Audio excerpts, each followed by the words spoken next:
The year is 2387. Humanity has spread across 12 star systems, living peacefully on colony worlds and space stations. They are aware of the great war raging between two alien empires, the reptilian Vorthan Empire and the insectoid Kelmer. Collective, but Earth's government has maintained strict neutrality for over 50 years. Captain Jack Miller commands the cargo vessel New Dawn, making routine supply runs between human colonies. His crew includes engineer Tom Blake, navigator Lisa Park, and medical officer Dr. Anna Wells. They often encounter refugee ships from both warring species, offering humanitarian aid without taking sides. The war between the Vorthans and Kelmers started over mining rights to rare crystals that power faster-than-light travel. Both species see humans as primitive newcomers who stumbled into space travel only recently. They view Earth's technology as inferior and humans as barely worth noticing. During a supply run to the outer colony of New Terra, Miller's crew intercepts distress signals from both Vorthan and Kelmer ships. Following human protocol, they rescue survivors from both vessels, treating their wounds and providing temporary shelter. The aliens are suspicious of each other, but grudgingly accept human help. Vorthan commander named Rexus tells Miller that humans are fools for helping their enemies. A Kelmer warrior called Zix warns that neutrality is weakness. Both aliens seem puzzled by humanity's refusal to choose a side in what they see as a galaxy-defining conflict. Miller drops off the survivors at their respective military outposts, maintaining diplomatic courtesy. Both sides thank him coldly, viewing his actions as naive rather than noble. The captain returns to New Terra, feeling uneasy about the growing intensity of the alien war. On New Terra, Governor Robert Hayes briefs Miller on recent developments. The war is spreading closer to human space. Several minor species have been forced to pick sides or face extinction. The Vorthans control superior weapons technology, while the Kelmers have numerical advantage and better armor. Dr. Wells treats refugees in the colony's medical center, learning more about the alien cultures. She discovers that both species have rigid military hierarchies and view compromise as shameful. Their war has already consumed dozens of worlds and billions of lives.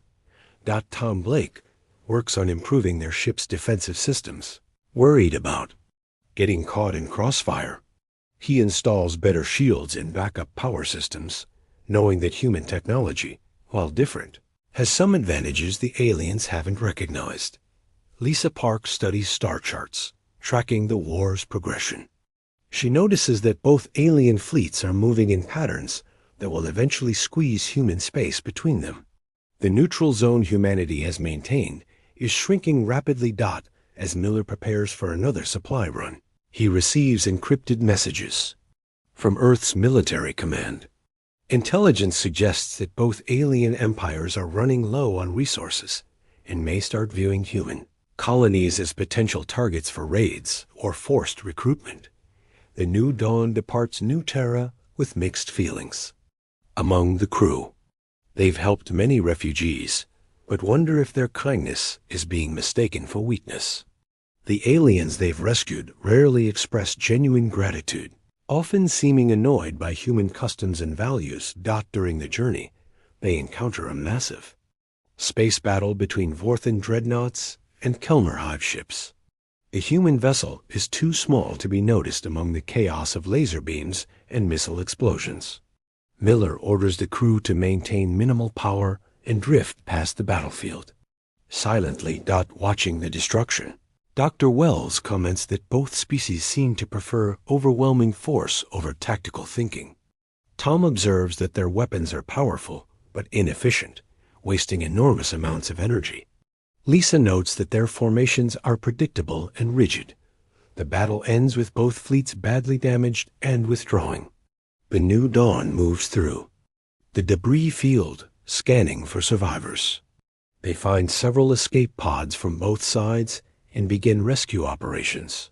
Despite the risk of being caught by returning warships, Among the rescued is a young Vorthan officer who seems different from the others. He thanks Miller genuinely and asks questions about human philosophy and culture. This sparks a conversation about why humans choose neutrality when they could profit from selling weapons to either side. Miller explains that humanity believes in the value of all sentient life and hopes the war will end through negotiation rather than total victory for either side.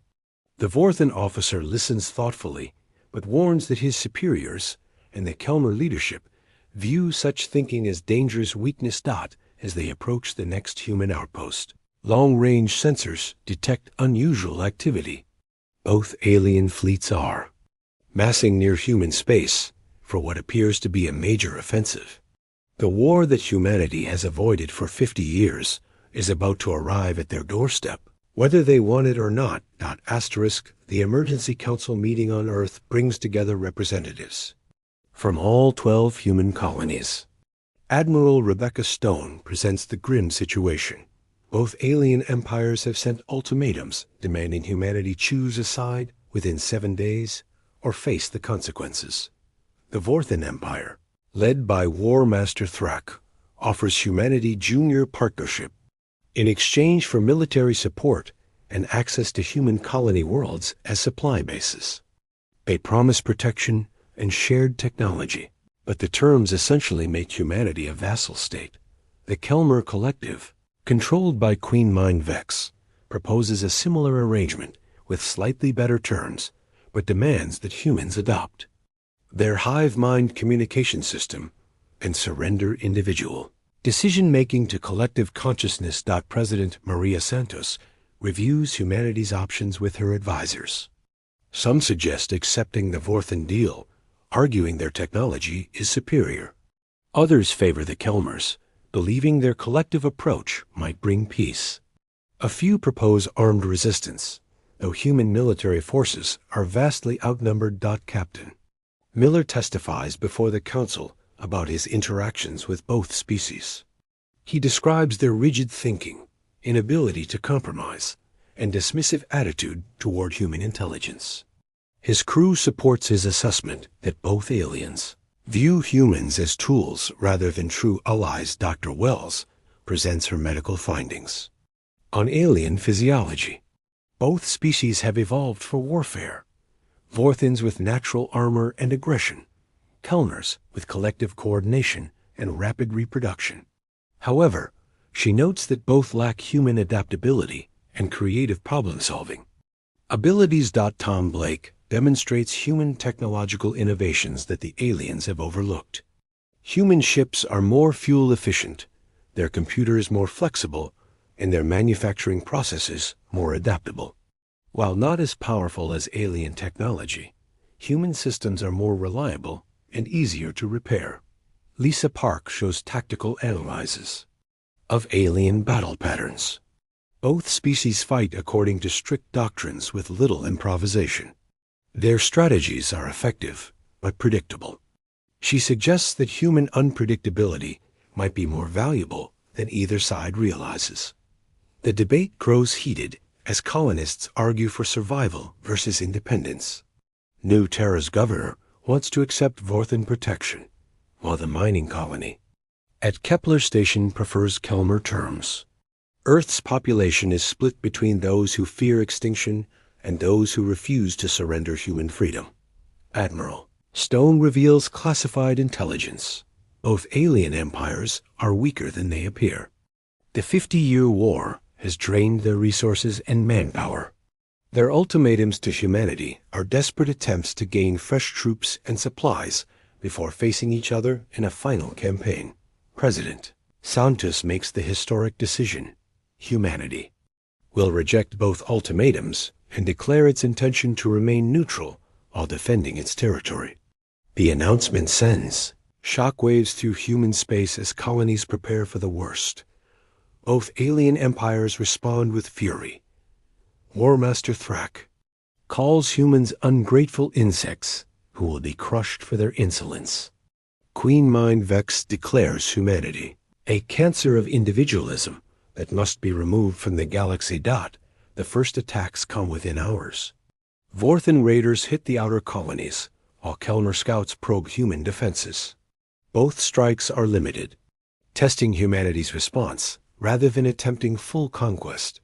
Miller's New Dawn is caught between raiding fleets near the Titan Station colony. Using evasive maneuvers neither alien species expects, they slip through both battle lines and warn the colony of incoming attacks. Human defenders perform better than expected. Earth's military, though smaller, uses flexible tactics that confuse alien commanders. Human ships dart between larger vessels, using speed and unpredictability to survive engagements they shouldn't win. The Vorthans lose 3 ships to human defenders who hide in asteroid fields and strike from unexpected angles. The Kelmers find their coordination disrupted by human electronic warfare that scrambles their collective communications. Both alien forces withdraw to reassess the situation. Intelligence reports indicate confusion among enemy commanders who expected easy victory over primitive humans. Instead, they face opponents who fight unlike any enemy they've encountered. President Santos addresses the human colonies, acknowledging the danger while expressing confidence in human ingenuity. She announces the formation of the Terran Defense Alliance, uniting all human worlds under a single military command. Admiral Stone takes charge of the new alliance, promoting capable officers like Miller to key positions. The plan is not to match alien firepower, but to use human advantages, creativity, adaptability, and unpredictability to make conquest. Too costly for either empire. As both alien fleets mass for larger attacks, humanity prepares for its first real war. The species that chose peace for 50 years must now fight for its survival against enemies who see them as nothing more than obstacles to total galactic domination. The aliens made their fatal mistake in assuming human neutrality meant human weakness. They are about to discover that humanity's greatest strength has always been its refusal to be anything other than human. Asterisk. The first major battle occurs at Kepler Station, humanity's largest mining colony. Both alien fleets arrive simultaneously, intending to claim the facility's resources while crushing human resistance.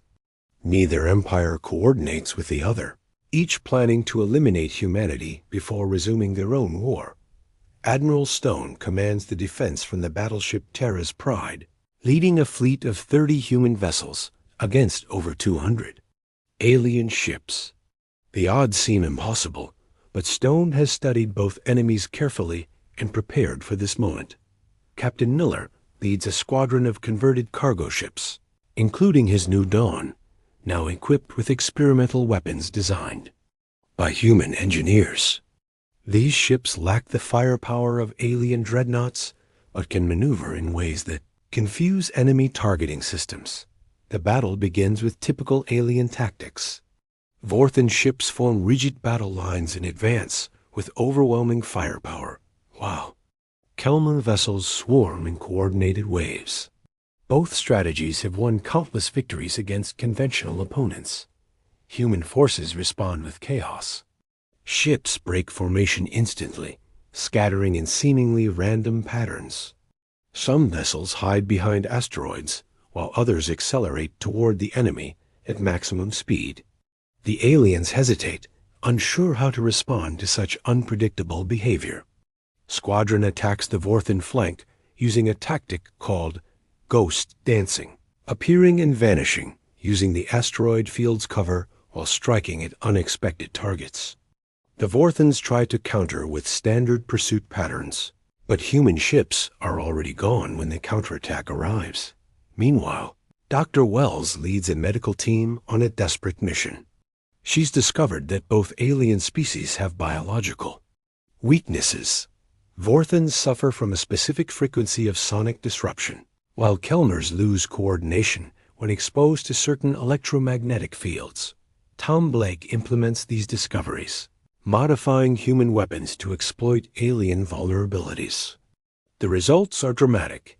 Vorthen crews become disoriented and unable to function effectively, while Kelmer formations dissolve into confused individual ships.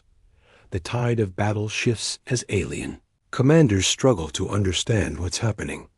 Their ships are technically superior, but their crews are falling victim to weapons and tactics they've never encountered. Human forces, though outnumbered, begin inflicting serious damage. Lisa Park coordinates the overall strategy from Teres. Pride, using human adaptability to counter alien moves in real time. When Vorthens adjust their approach, she immediately shifts human tactics. When Kelmers try new formations, human forces respond with innovations the aliens can't predict. The breakthrough comes when Miller leads a desperate attack on the Vorthen command ship. Using a combination of stealth technology and pure audacity, human fighters penetrate the alien vessel's defenses and disable its main systems. War Master Thrak is forced to retreat, his fleet in disarray. Simultaneously, human electronic warfare. Specialists jam Kelmer communications, breaking the collective coordination that makes their swarm tactics effective. Individual Kelmer ships, unable to function without group guidance, become easy targets for human fighters. Both alien fleets withdraw from Kepler Station, leaving behind dozens of destroyed vessels. Human losses are lighter than expected. 15. Ships destroyed, but most crews rescued. The victory sends shockwaves through both alien empires. News of humanity's success spreads rapidly through alien space. Subject species under Vorthen and Kelmer control begin questioning their master's invincibility. Several minor races send secret messages to Earth, expressing interest in human ideas about independence and cooperation. The Vorthen Empire responds. With fury, War Master Thrak is executed for his failure, replaced by the ruthless General Quarks, who vows to crush humanity using overwhelming force. He begins gathering the largest fleet in Vorthen history. Queen Mind Vex of the Kelmers takes Ao. Different approach, trying to understand human psychology to counter their unpredictable tactics. She assigns her best strategists to study human behavior and develop new collective fighting methods. President Santos uses the victory to strengthen the Terran Defense Alliance. New volunteers flood recruitment centers across human space. Scientists work frantically to develop more weapons based on alien weaknesses. Industrial capacity expands as colonies convert civilian facilities to military production. Admiral Stone prepares for larger battles to come. Intelligence reports indicate both. Alien empires are marshaling their full strength for a combined assault on Earth itself. The next phase of the war will determine whether humanity survives as a free species. Captain Miller receives promotion to Commodore, given command of the fast attack squadrons that proved so effective at Kepler Station. His crews train constantly, developing new tactics that push human creativity to its limits. Dr. Wells leads research into alien biology, seeking more effective ways to exploit their weaknesses. Her work reveals that both species have evolved in ways that make them predictable, a fatal flaw against an opponent that refuses to be predictable. The victory at Kepler Station proves that humanity can fight and win against superior numbers and technology. But it also escalates the conflict, ensuring that the next battle will be fought with everything both alien empires can bring to bear. Humanity has awakened to its own potential, but the greatest test still lies ahead. 6 months after Kepler Station, both alien empires launch their final offensive against humanity. The combined fleet numbers over 800 warships, the largest armada ever assembled in galactic history. Their target is Earth itself, the heart of human civilization. General Quarks leads the Vorthen forces with brutal efficiency, having studied human tactics and developed countermeasures. His strategy relies on overwhelming firepower, concentrated in massive formations that no amount of human creativity can overcome through conventional means. Queen Mind Vex commands the Kelmer fleet with cold precision, having created new collective protocols specifically designed to counter human unpredictability.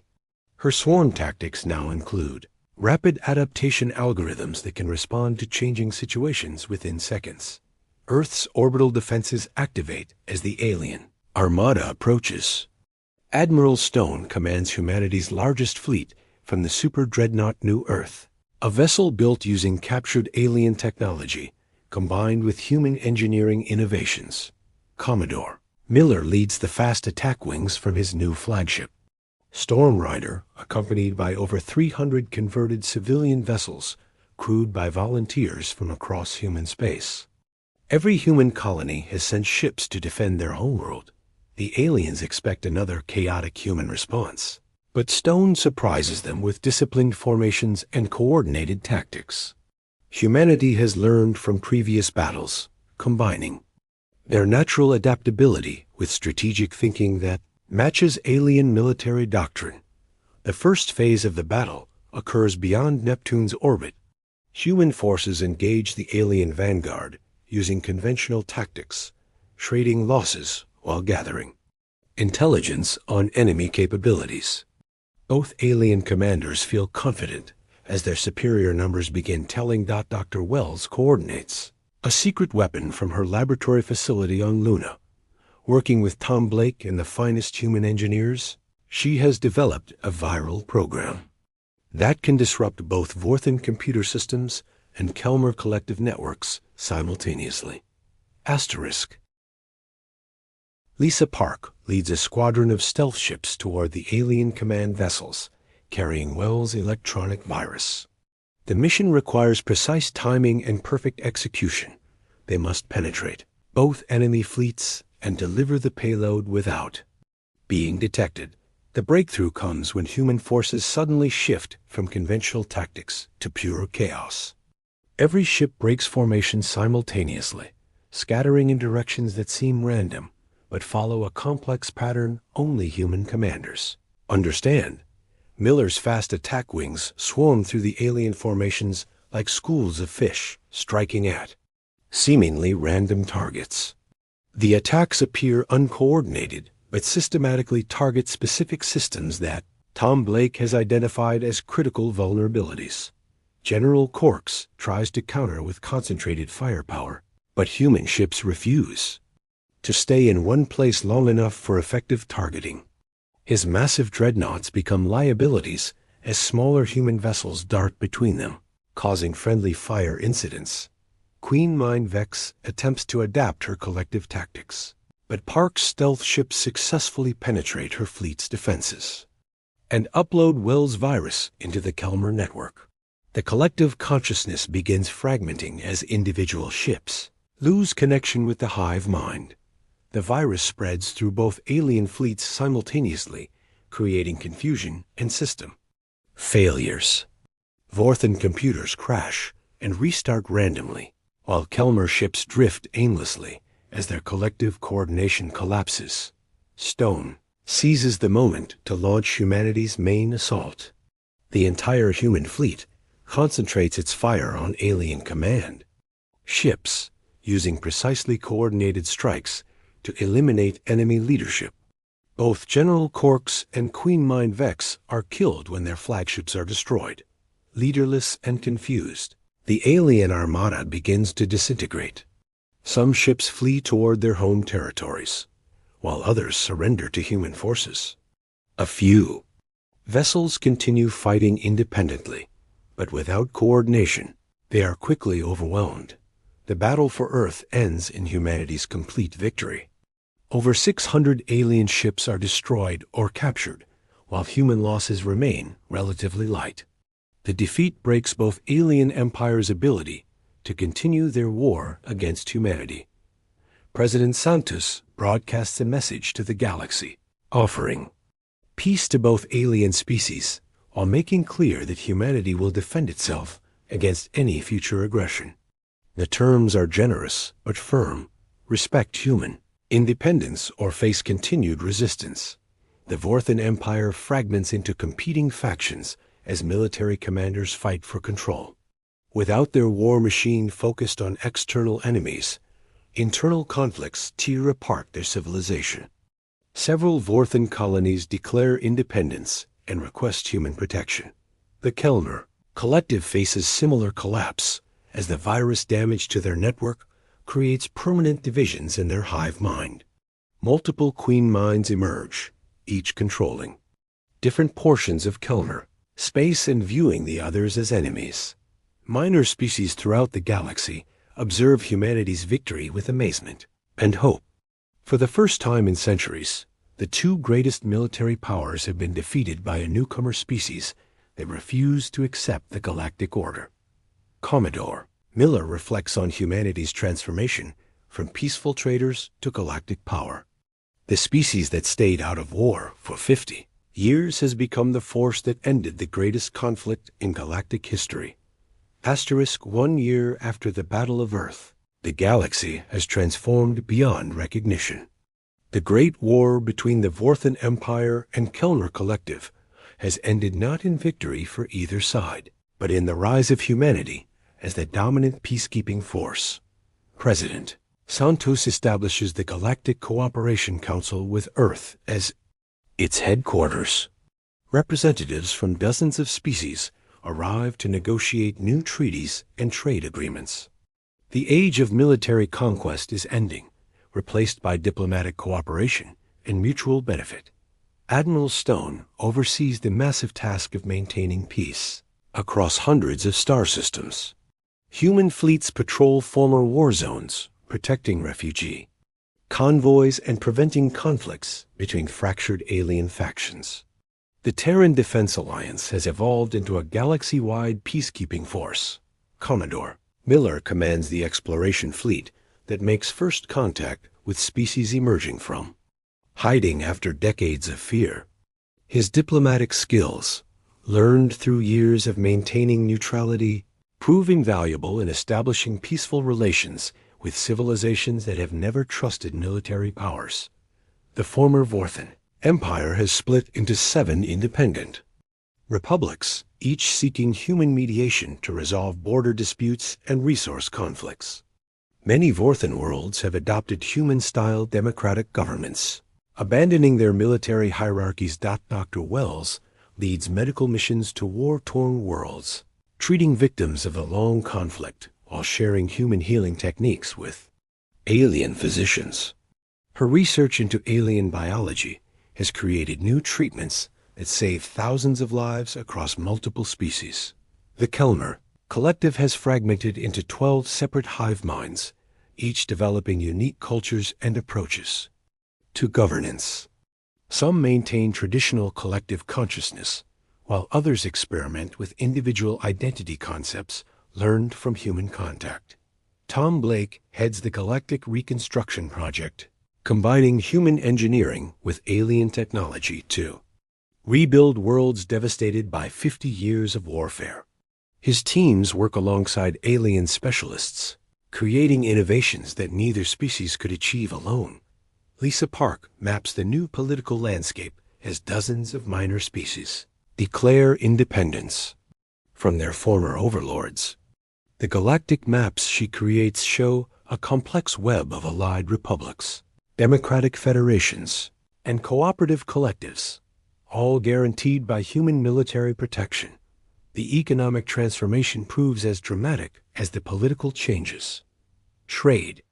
Routes that were militarized for decades become peaceful commercial highways. Human merchants, with their reputation for fair dealing, become trusted intermediaries in interspecies commerce. Educational exchanges flourish as young aliens study at human universities, while human students learn alien sciences and philosophies. The rigid thinking that characterized both warring empires gives way to creative collaboration and intellectual diversity. Several alien species petition to join the Terran Defense Alliance as equal partners rather than protected members.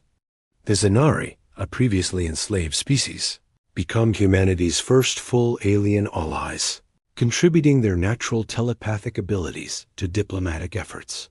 The Corvin Republic, formed from former Vorthan territories, establishes a joint military academy with humanity. Young Corvin officers learn human tactical flexibility, while human cadets study alien engineering principles. Minor conflicts still erupt across the galaxy, but they are resolved through negotiation rather than warfare. Human mediators trained in multiple alien cultures help resolve disputes that once would have led to devastating battles. President Santos reflects on humanity's unexpected role as galactic peacekeepers. The species that chose neutrality for 50 years has become the guardian of peace for hundreds of worlds. The irony is not lost on human philosophers and historians. Captain Miller, now Admiral Miller, oversees the memorial service for all species lost in the Great War.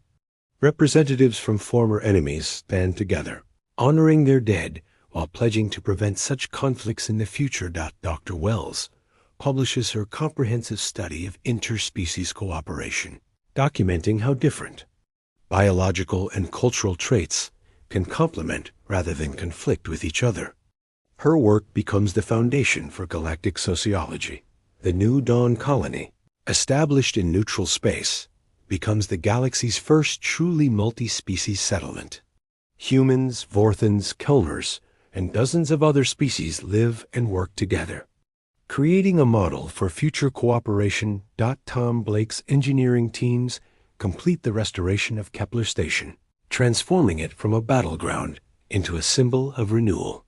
The facility now serves as a research center where alien and human scientists collaborate on projects benefiting all species. As humanity celebrates the 5th anniversary of first contact with alien civilizations, the galaxy enjoys unprecedented peace and prosperity. The species that once dismissed humans as primitive newcomers now look to them for leadership and guidance. The fatal mistake the alien empires made was assuming that humanity's desire for peace meant weakness. Instead, it was humanity's greatest strength, the ability to see beyond immediate conflicts toward lasting solutions that benefit everyone.